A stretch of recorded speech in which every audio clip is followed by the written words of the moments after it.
It has been an alarming week with hundreds of new coronavirus cases. This is only our fourth full day in full lockdown, and news of the more contagious variant has everyone on high alert. All of these changes mean people have lots of questions. And Peter, you are one of the most familiar voices looking for answers at the daily medical briefing. So let's go through some of the questions that you've been hearing from people at home. And why don't we start with the vaccine? How effective are the vaccines against these virus variants? Yeah, Carolyn, that's one of the key questions that people are wondering right now, especially people, one of the 2,000 or so that have received their full inoculations, the 2 doses. And this is some good news.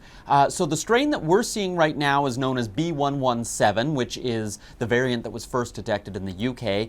And both Pfizer and Moderna say their vaccine is effective against the new variant. So how do they know? Well, they've done some tests on the blood from people who've had the vaccine to see how it responds to the virus. But the clinical trials that were done on these viruses were done before these new variants were out circulating in the community. So they don't know for sure. There's going to need to be more research to know for 100%, but at least the good news is it is promising. Also promising is the fact that in long-term care homes in St. John's, all the residents who want one at least have the first dose of the vaccine, which means they're just a couple weeks away from developing that immunity.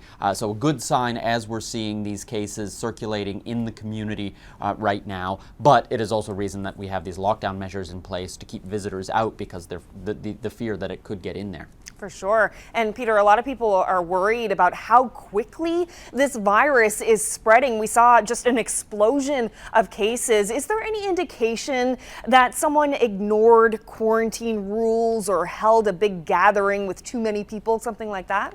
Oh, Carolyn, there have been plenty of rumors about that, but let's break down what we actually know about how this virus was introduced and it spread. So we've heard from Dr. Janice Fitzgerald that sports meets like hockey a week and a half ago, that was one of the main drivers of this. So were other sort of gatherings like parties. As long as those parties were under 20 people, they wouldn't have violated any of the special measures orders. Things like some sports tournaments were allowed. I asked Dr. Fitzgerald whether there's any indication that the rules were broken here, and here was her response. Not at this point. Certainly we know that, very robust social lives were contributing to the spread, but that's the case everywhere. That's not any different than any other place across the country. So we're seeing the same things that they've seen. It's just this variant was so much more efficient at spreading, so that's why we're seeing what we're seeing right now. One thing we don't know is how the virus got in here. Clearly it had to be through travel, but how was it able to spread if everyone is supposed to be doing a 14 days of isolation? Dr. Fitzgerald said that they just don't know right now. It may take them a while to piece this together, especially because that involves going back and looking at sort of backwards contact tracing. Right now they're kind of focused on the forward tracing because they want to contain the spread of this virus right now. That's the bigger priority, to make sure they're able to find and isolate these cases and get spread under control. Then they can spend a little more time, Carolyn, trying to focus on, how did it get here, and, who was that sort of patient zero. Right.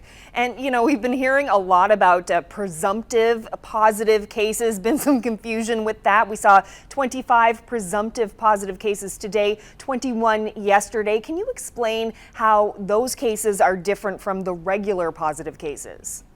Yeah, so this is basically just depends on how you're actually doing the test. So the tests for the presumptive cases come from the rapid tests.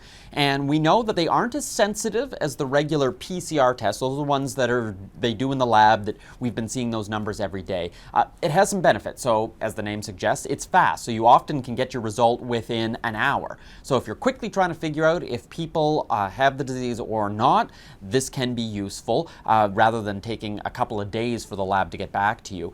But that usefulness comes at the cost of accuracy. So in St. John's, they are sending these samples to the lab as well. So we know we're able to get that result and say we've got these presumptive cases, but now it's going to take a day or two in order for the lab to actually confirm, are all of these cases positive?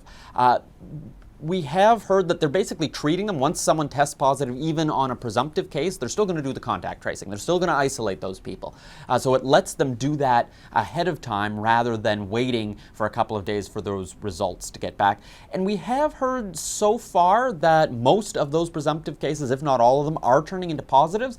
But it seems that we have a bit of a backlog because over the last 2 days we've had 46 presumptive cases, which is more than the confirmed positive cases, and they're kind of in limbo. So, 7 cases today. We've got these 46 that may turn in and are likely going to turn in to confirmed cases, but until the test actually runs the numbers. And that's why it is important to not always be fixated on that exact number every day of how many confirmed cases did we have today, because you can see some jumping back and forth as just who you're testing and as the cases, the labs deal with the backlog of cases here.